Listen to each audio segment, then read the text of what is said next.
To ask you, welcome to this book launch, celebrating Dr. Sindiwe Magona's latest book. Here you see the cover. I write The Yawning Void, published by Wits University Press. In fact, this month we celebrate Dr. Sindiwe Magona, not only for this publication of her latest book, but we toast her many accomplishments as a writer. But before I begin, for those of you who don't know the CMDR, the work we do in the center is to rethink multilingualism and the development of new discourses with which to approach interdisciplinary work in the humanities and the education sciences. So our work involves interrogating contemporary and historical African intellectual heritage through a critical review of the role of language, multilingualism, multilingual education, literature, and citizenship in the colonial archive. But at the same time, we use this work to critically reframe multilingualism and diversity.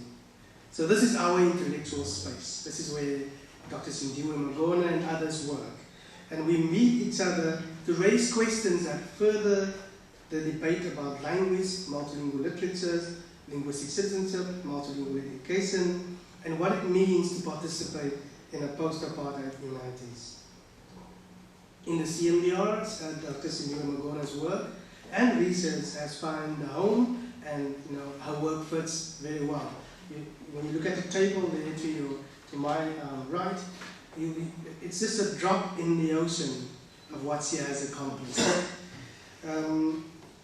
We all know she's an award-winning author, and recently she received the NIHSS Emeritus Writing Fellowship, and since the publication of this book, she has received numerous awards. My emails keep on, it's like a revolving door, just coming in, For example, when you look at the book, there's a sticker on it. It's a blue and red sticker, and it says the book has been selected by News 24 as the Book of the Month. But it's also been selected by the exclusive book Homebrew campaign for 2023. There's something I've learned over the last a few weeks, so there's a bit of feedback. This is a bit loud, I think. Just from attending other book launches about this book. You learn that when Dr. Magona, and she will probably tell you about this a bit more, her writing comes from a place of struggle. I heard her say recently that her writing comes initially from a place of defiance too, that she wrote against and in defiance of the apartheid government and the classification of her as black.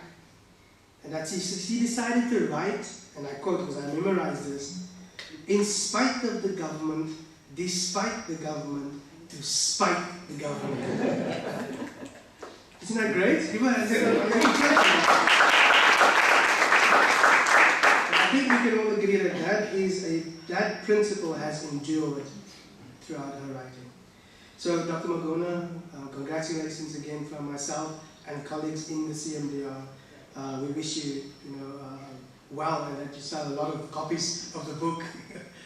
We hope, and we also hope, colleagues, friends, you have taken time out of your schedule, that you will find tonight, the discussion tonight, as intellectually stimulating as well. So thank you very much. The program tonight is as follows. Our colleague, Professor Duncan Brown, will present some thoughts entitled Sindiwe Magona, Writing and Reading Across Genre.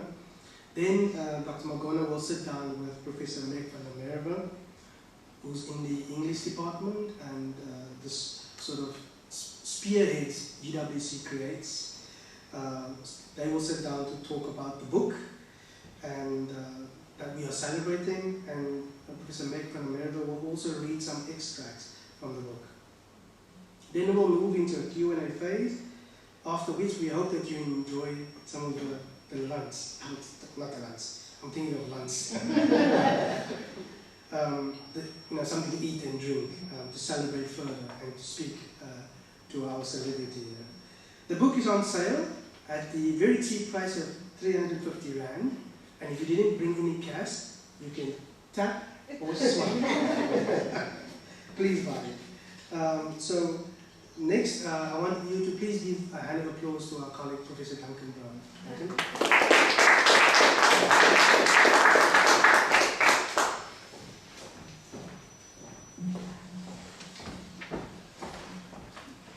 Good afternoon, everybody. It's nice to see you here. It's really a great honor for me to speak at the launch of Sindiwe Magona's I Write the Yawning Void.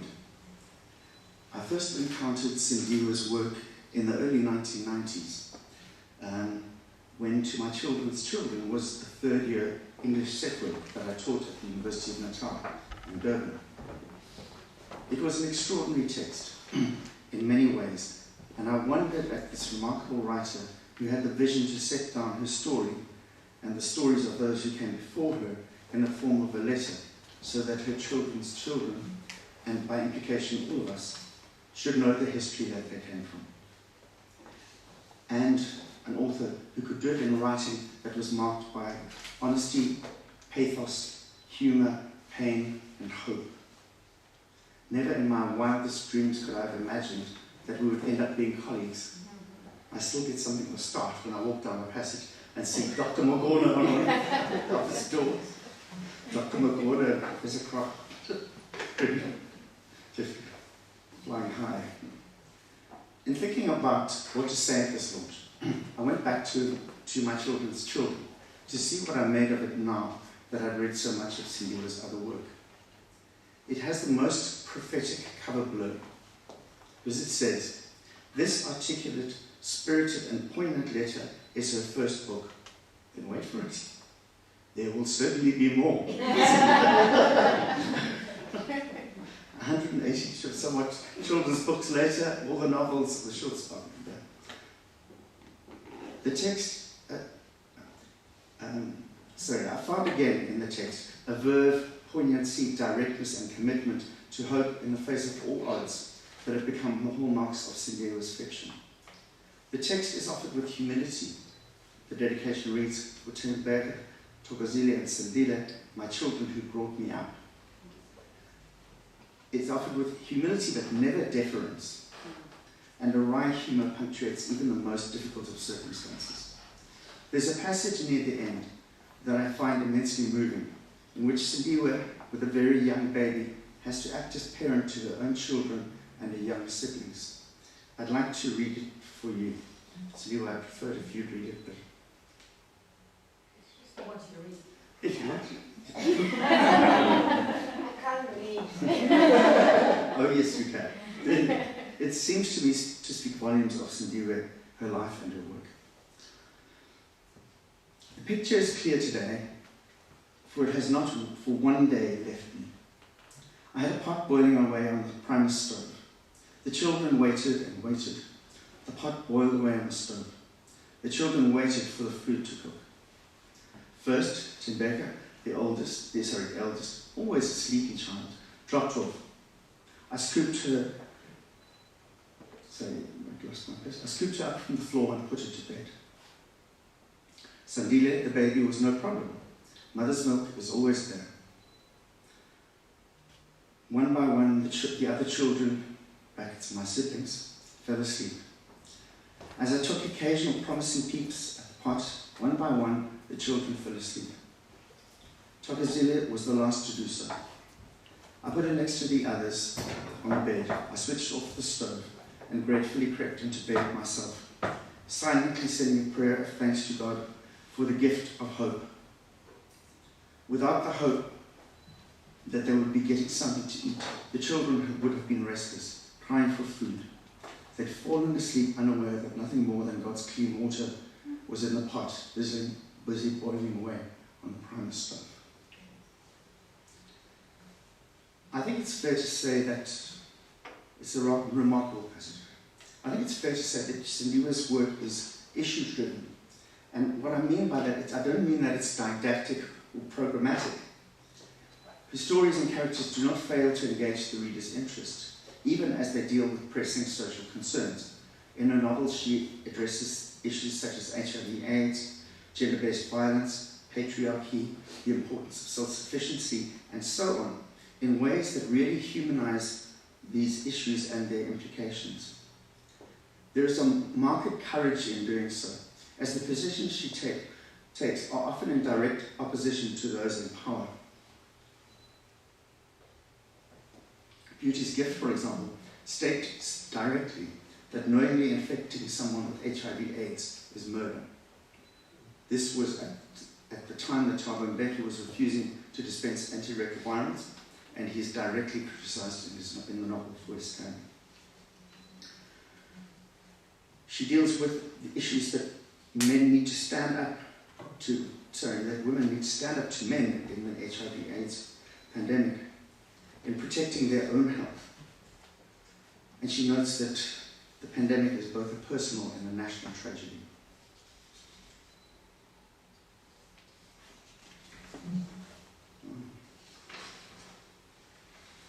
Sindiwe has a deep commitment to the language also, and the history and the cultural values that attend it.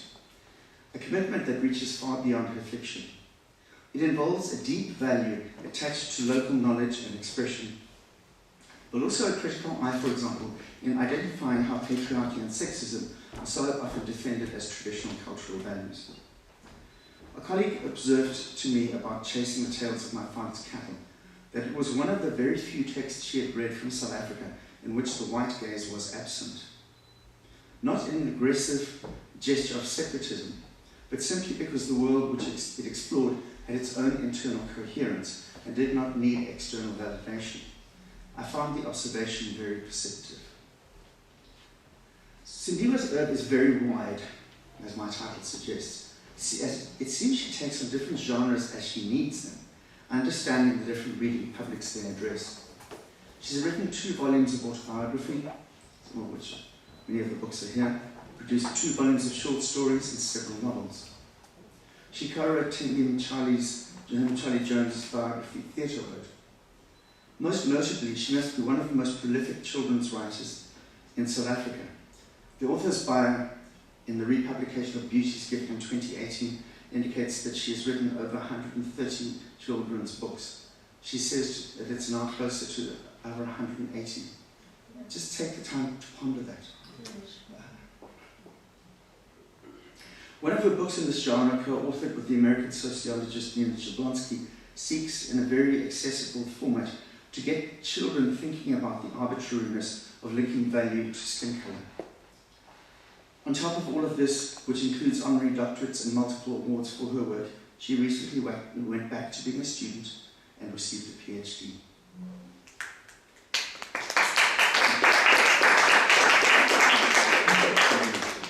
Now, with I Write the Yawning Void, she's ventured into yet another genre, the critical or self-reflective essay, a genre of which Sindiwe says it is the most honest way of expressing yourself. The editor of the book, Nash Shatterman, and Wits University Press, are to be congratulated for publishing these issues in which we see Sindiwe as public intellectual.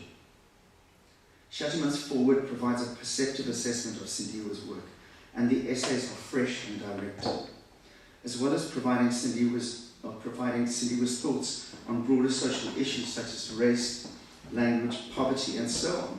The series of Why I Wrote, Beauty's Gift, Why I Wrote, Chasing the Tails of My Father's Cattle, those pieces are extremely enabling and engaging for readers and critics of her work. I can't imagine too many other writers having the courage to attempt something like that.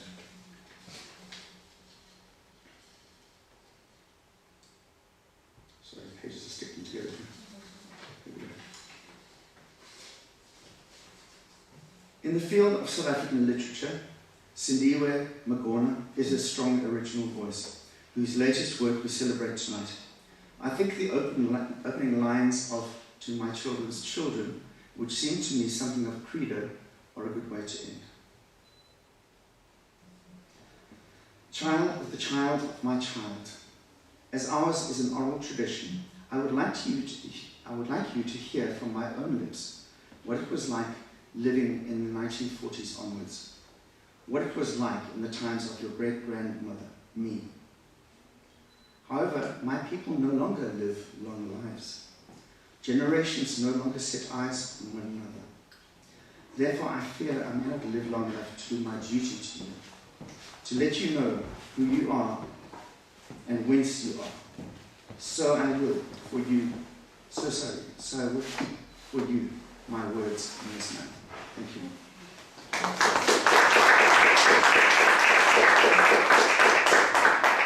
Thank you very much. Thank you for that. That was beautiful. Well, the next thing to do is just to invite Dr. Magona up to the stage and Professor Mick Peneleva to please have a seat and talk to us.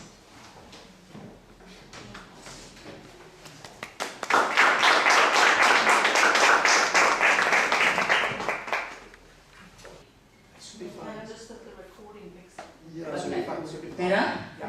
Okay. I was in the library at UWC this afternoon, and I sourced one of the books on the shelves. I like to have a little sniff around the English department resources. There's a lot of Renaissance in there and a lot of dead white men. What I did find a lot. They did smell like bookworm. But amongst these tomes was a very used, worn, so red, Sindiwe, so red, that the cover had been worn off. You know, it was just the cardboard that was left, which to my children's children. And it was the first edition from 1990. And I thought, this is a book that's actually been taken out. And this is a book that's been read and touched, and there were pencil lines throughout it. And the cover has been worn off, and I thought, this is a book that's been read, that's been devoured by countless UWC students. And I opened it up, and I came to the same opening, which was that quote about you addressing your future children's children, grandchildren, great-grandchildren, that you thought you'd never have a chance to speak directly to, that you'd never be given the space to speak to. And who could have foreseen that we'd be sitting here today, Sindiwe, on the eve of your 80th birthday? Not only with you having been invited and celebrated, right? But honoured in this way. And it feels like a great privilege to me. And it feels like a great privilege to all the students at UWC who since 1990 have read that book and literally worn the cover off with their hands. So just thank you. Thank you for that. So I'm not going to now read that quote because Duncan wrote it. I should have actually brought it to show you. Okay, but we are going to talk about another book which I feel confident one day in 30, 40 years' time, some academic will be sniffing around the book stacks in there and will also find that this book has been worn and touched and read and underlined, which is I Write the Yawning Void. Okay. So already Quentin stole my Steve's Book of the Month from News 24. These are not small achievements. In South Africa, where there's relatively few celebrations of the printed book left, okay? Most of the book review pages have gone. Most of the book programs have gone. So it's a major achievement. Let's talk about it. I know Renee, I remember when Renee came here on her fellowship and you guys began working on this together. And I've struck here, Renee says, okay, first of all, it comprises 16 pieces, 6 of which were previously published, but 10 of which have never been read before. So it really does make a very important contribution to your voice, I feel, and legacy as an author. I love the fact that the topics range from politics to literature, to your own inspirations in literature, and so much in between. Humanity, there's a wonderful speech where you celebrate Andre Brinkin here. But it says here, Magona considers it to be, quote, the most honest way of presenting herself. The most honest way. Now, I know you're not a lady who uses words lightly. So I'm interested to know why of all the genres, and you've really touched, you've done poetry, is there a genre you haven't done? No, I'm actually not being facetious, I'm being serious. No, but seriously, you've done fiction, you've done poetry, you've done plays, you've done autobiography, you've done biographies for other people. Why do you feel that this is the genre which you've come to last, so to speak, on that list, but certainly not least, the most honest way of presenting yourself? Can you tell me about that? No, it didn't come to, thanks Meg, it didn't come to me last. But I mean, oh, you're right, Last as published. Published, yeah. But I wrote, we grew up writing essays in school. I was thinking that. As I was looking at that. The shelves were full of those books in the library. How to write an essay. But as published is the last one. I've always loved essays. But publishers don't want essays. They say they don't sell. So that's why I haven't written or published essays before. It's very practical of you. No, because, I mean, one writes to be published.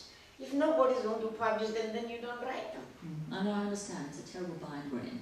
But hopefully this News 24 and all the other things will change publishers' minds. And I hope, to go back to your question, that for me, an essay feels more really honest. It's like a conversation.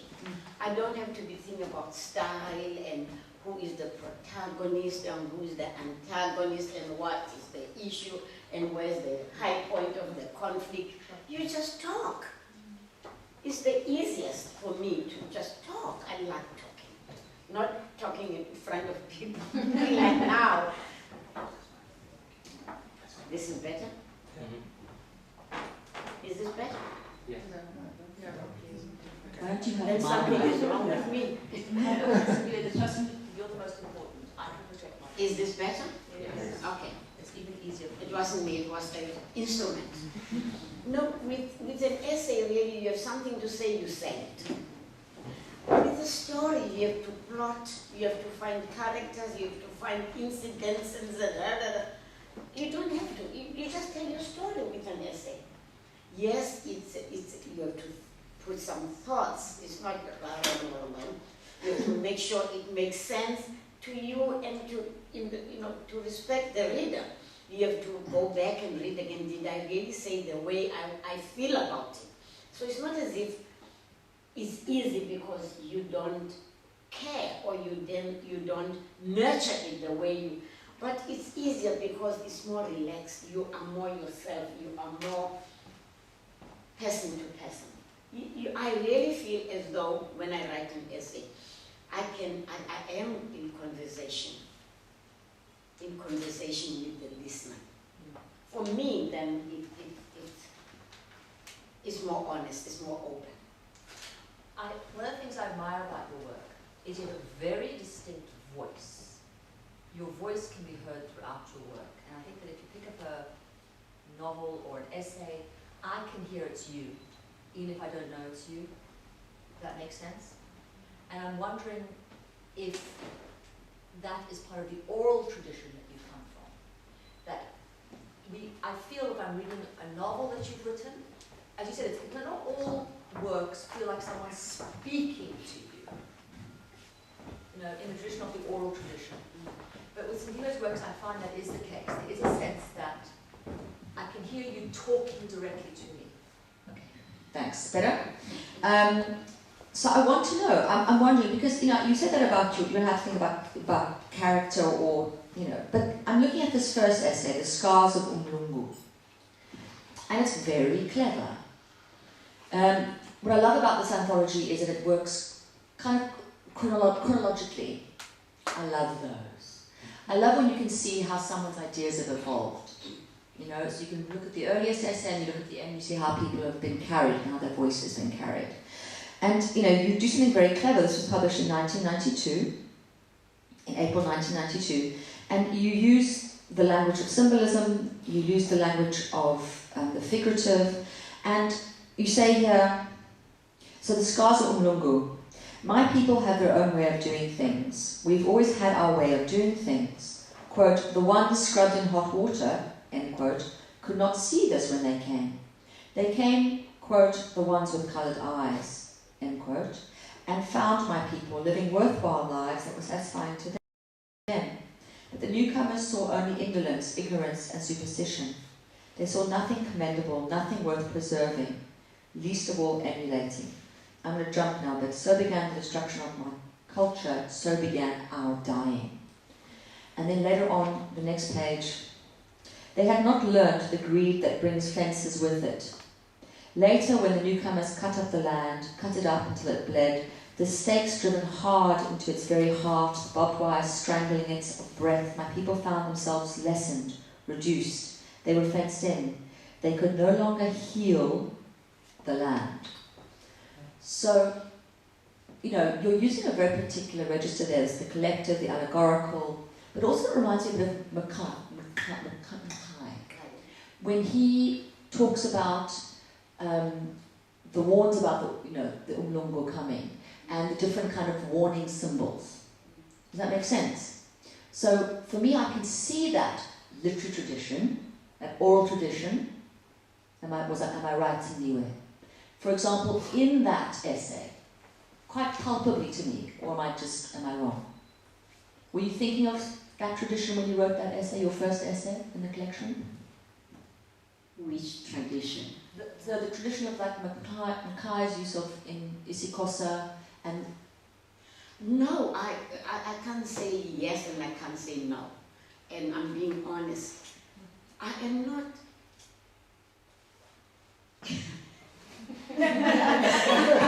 essay in here about I'm not very well educated in the sense of I didn't study Mackay.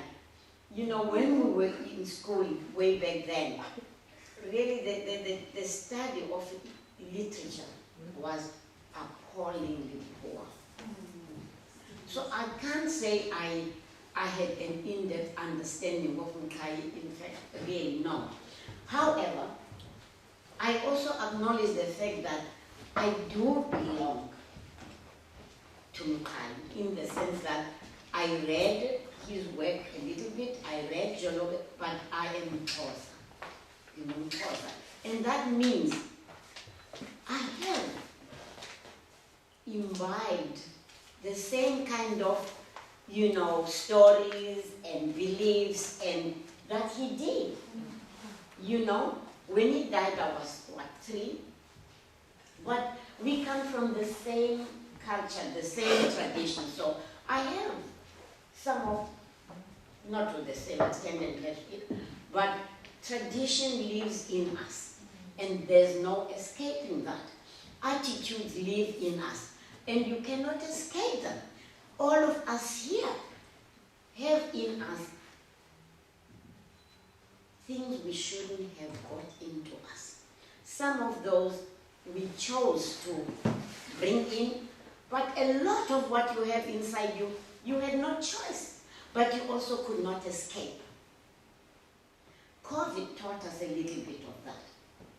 When, I talk about that, the kind of hate attitudes we shouldn't have, nobody can escape that.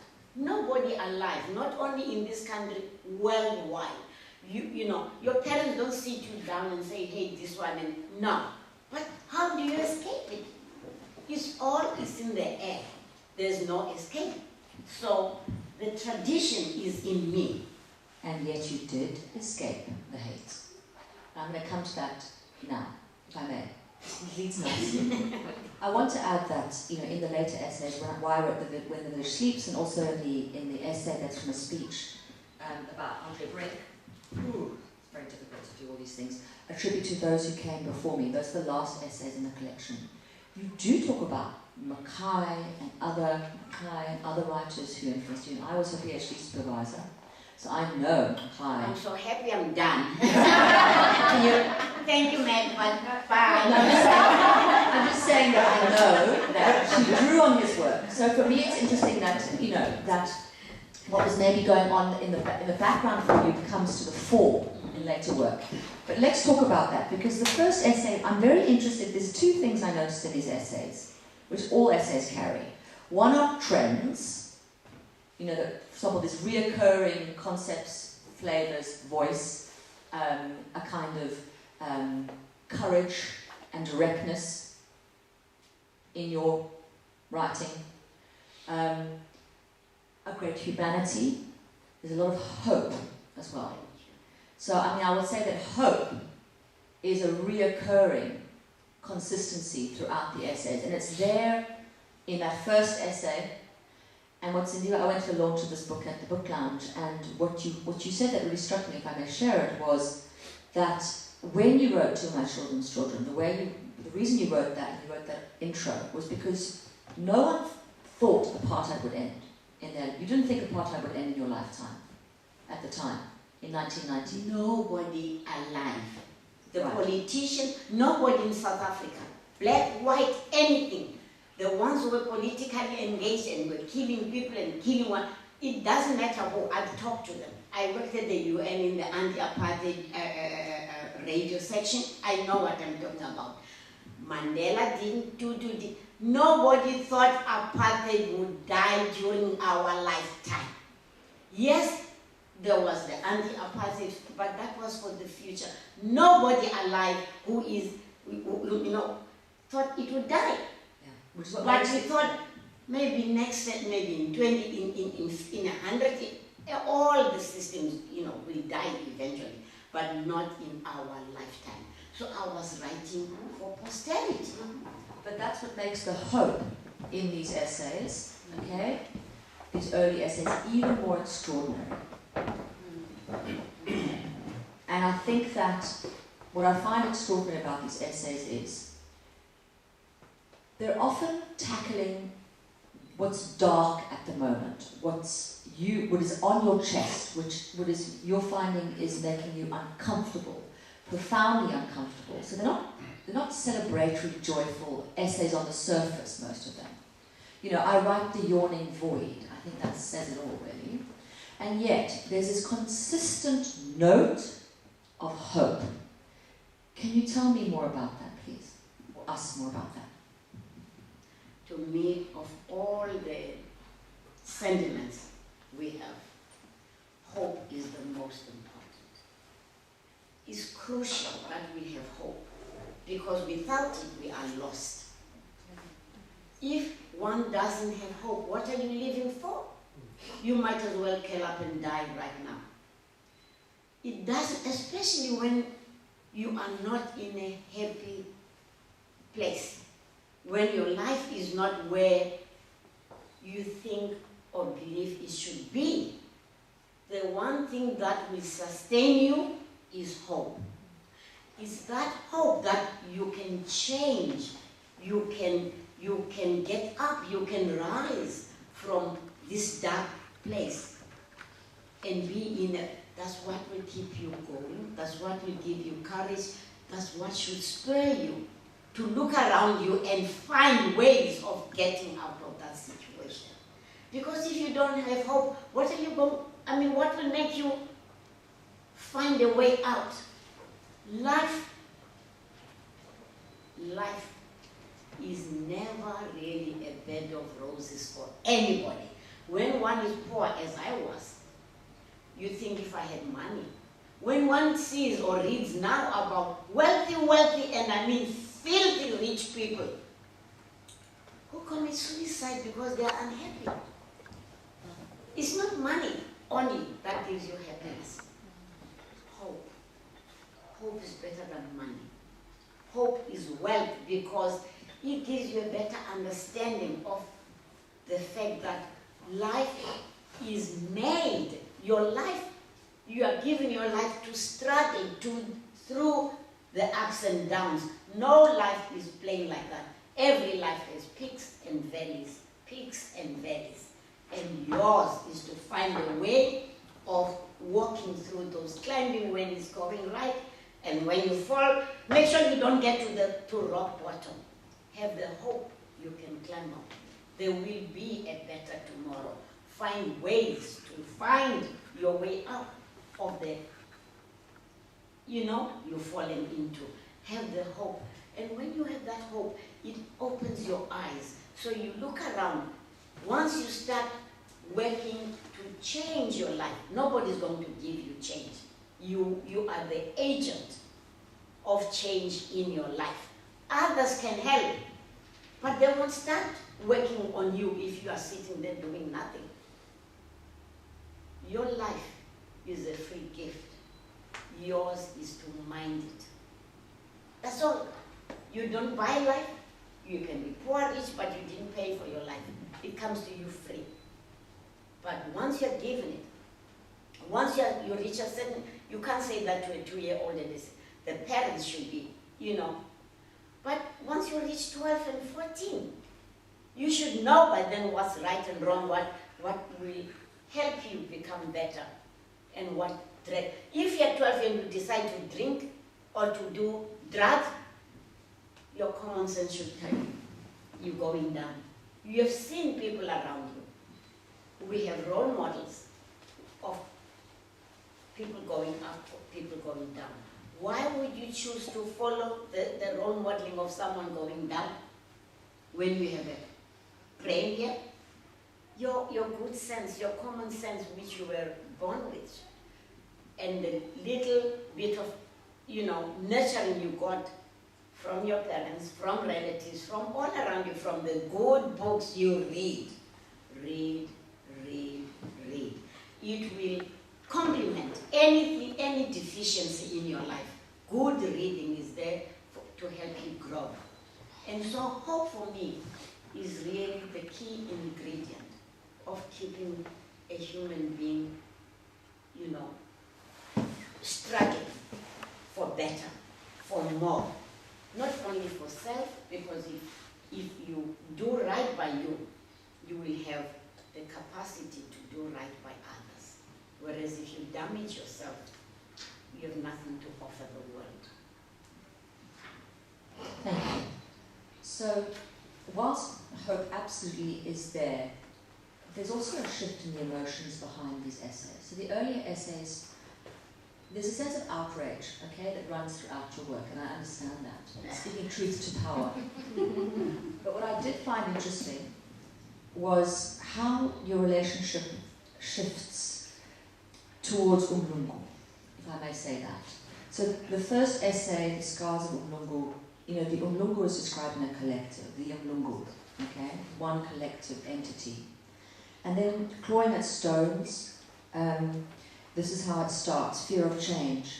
I have seen the thick welted scars, and just what struck me, is that the first essay is called The Scars of Umlungu, and then the next essay is called Clawing at Stones, but it carries this motif of scars again in it, a few years later. Fear of change. I've seen the thick welted scars on people rudely plucked from hearth and home, bound hand and bleeding foot, kicked, punched, raped and ravaged, every which way you dare to think, killed in their millions and dumped on icy wave. And today, those unlucky enough to survive the gruesome plunder annoy the world by failing to be quiet. Quite human, by falling short of accepted standards of civilization. Never mind that on these people was performed a national lobotomy that has left them with no tongue of their own.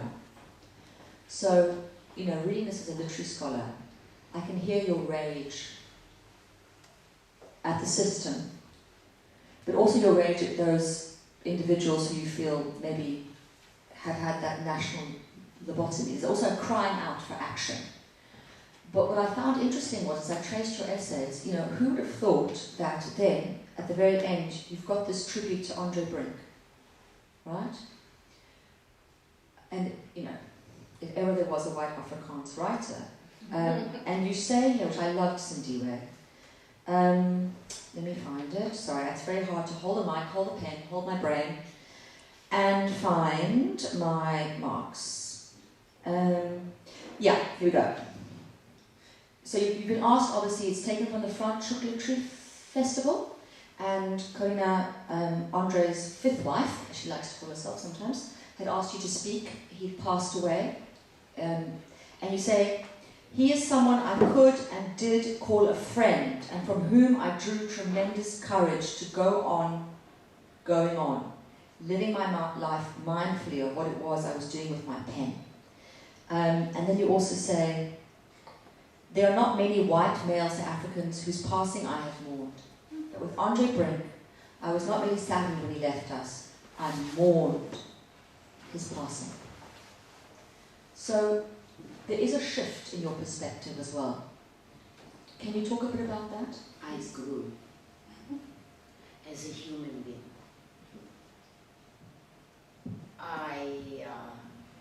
I no longer, and I have it for some time, I no longer look at people and think I know who they are because of the color of their skin. I no longer judge anyone. I'm not saying their attitudes are not there. I know I have those attitudes. But I, like everybody else, must know it's my business. It is my business to live in awareness of the baggage I carry. What I do not want done to me, I hated being classified Bantu and being treated as Bantu. I'm not Bantu, I'm a human being, unique. So are you, so are you, so are you. The color of your skin means bokoro to me. It's what you do, what you say, how you act, who you really, really are. No one is skin color. Don't look at anybody and think you know them because of what they look like outside. I grew up, nobody ever told me these are better, these are not, but the attitudes come into you. By the time you're 10, you know, it's in my essays. You know who you'd like to be if you had a choice in your being born. Okay? But as I grew older and read more and studied a little, I came to understand. By the time I was writing Skin We Are In, I was fully convinced, because the thing I hated about apartheid was that I was lumped together with people I didn't know, people I didn't care, some of whom I really hated. Not because of color skin, because of their characters, because of the things they did or did not do. If you know of a father, like somebody I went to their book launch recently, how would you like him? And he would have been classified Bantu like me. How would you get to identify with a man who is in his 50s, who has two, I'm going to talk about the two sons, whose one son was born prematurely and the mother died as she was giving birth to this child, and the mother died because she had AIDS, and this child, who is now 23 or 24, was infected. So this poor young man grew up, will always, okay? Then this man marries, has another son. Didn't tell the second wife he was infected. So of course she's living with AIDS, she told me. But because she found out, she protected her unborn. Her 18-year-old is not infected. This SWINE, he doesn't care for this child. This man, boy, who is 23, hasn't been to the bush. His grandmother raised him. He's raised by, because the mother died, remember? Mm-hmm. And this new mother, his stepmother, raised him. When he didn't want to be there, he came to, children are like that, came to grandma. When he was 16, grandma, I want to go to Dhaka. Grandmother says, here's money, take the bus, he's over there in that other city. He gets there, father gives, here's 500, go back, I don't want you here. At the door, didn't say come in, take the bus back. It is this stepmother, who has just enabled this young man who dropped out of school at grade 11 to get a learner's license. She's going to enable him to get a license so that at least he might get a job as a driver. Father, nothing to do. How do I identify with that person because we have the same skin color? I don't. When I say I don't want to be lumped together with other Bantu, I don't say I'm not Bantu. But just because I'm Bantu doesn't mean my characters are the same as all other. Bantus, no Bantus are the same. No one is the same as anyone. Every human being is unique. And that's what I say we must respect. If I want that for myself, I can't then turn around and lump other people in one basket because of color scheme. That would really be dumb, wouldn't it? If it's wrong when it's done to me, how can I turn around and do it to other people? I don't. So by the time I started writing, and I got embraced by people like Andre Bring, who said he admired my writing, that was like Professor Duncan just said when he sees me, he wants to say, oh my, I feel like that when I say, oh my God, there's Duncan Brown. So the thing is, respect for one another should be really how we live. Ubuntu demands it of us.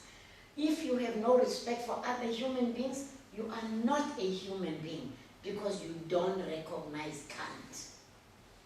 Kind recognizes kind. And who is my kind?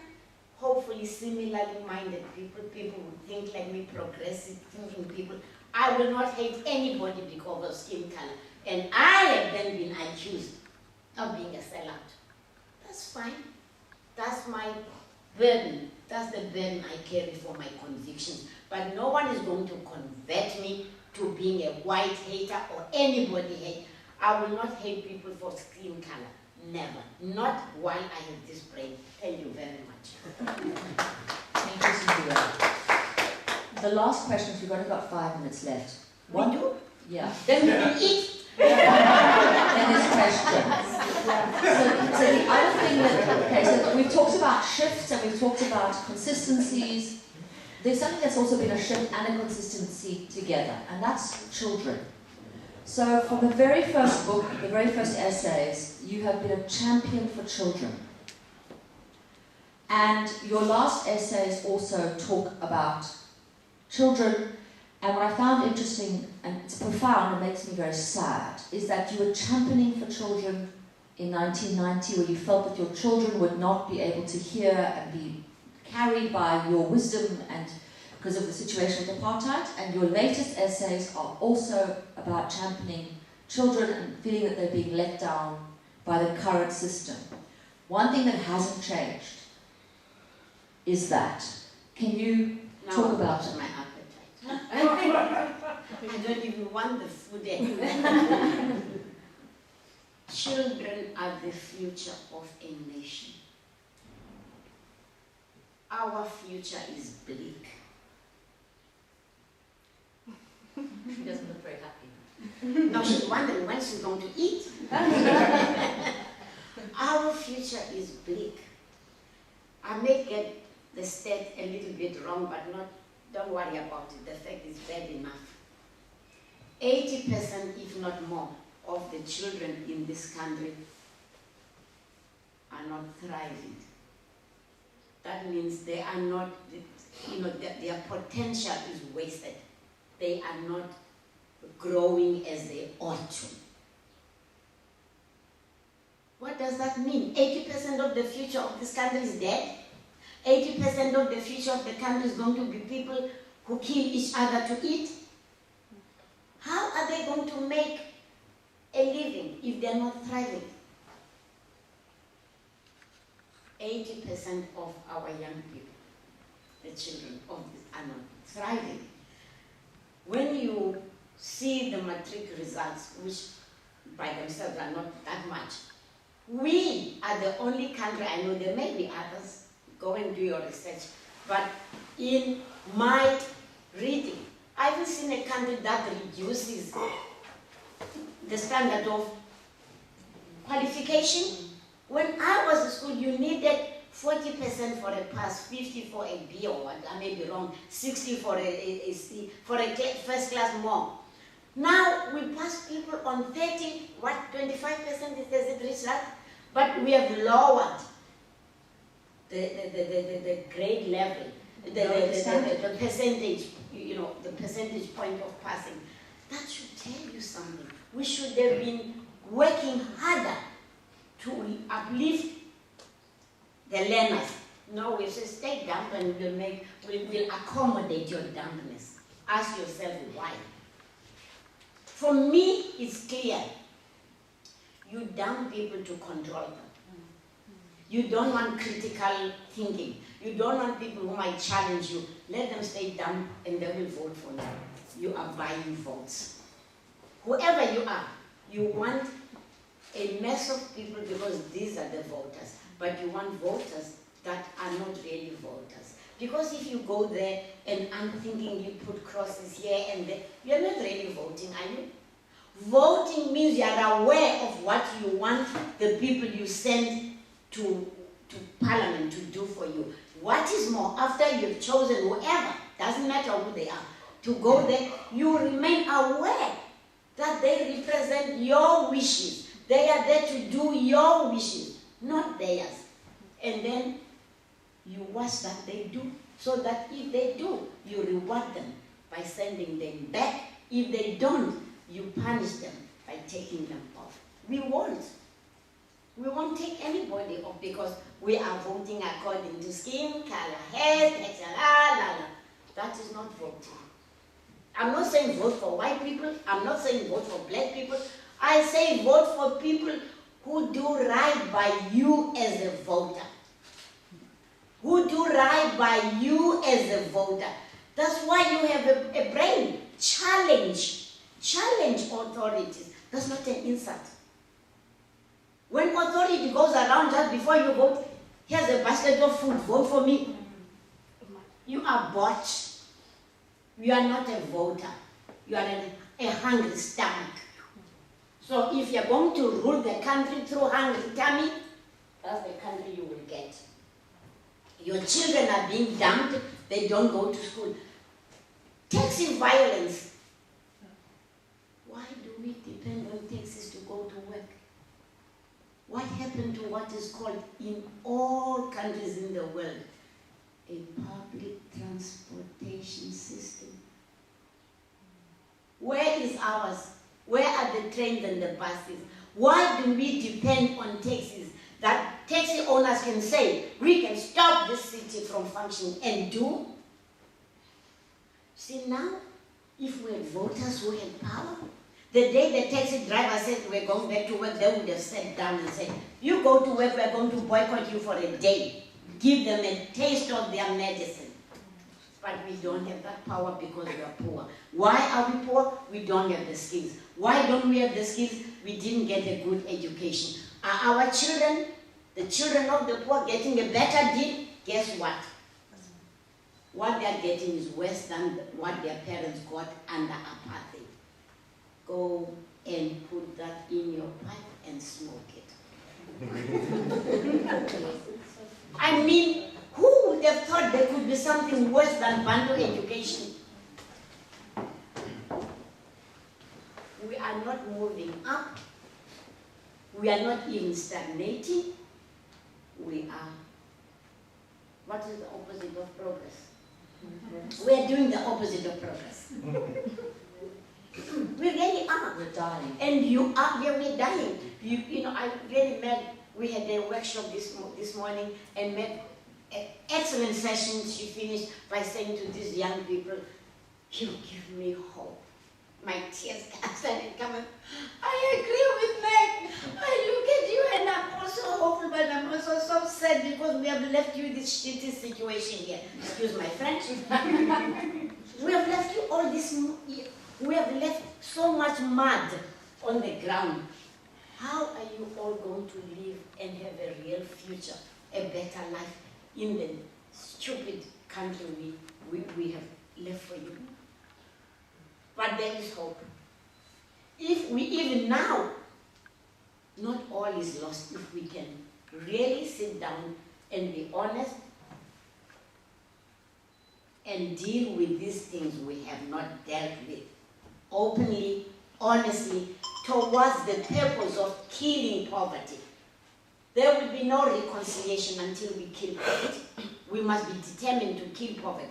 And I don't mean start that slowly, step by step. Like say next year, next 5 years, no more poor. We can do it if we want to. There will be a way where there's a will.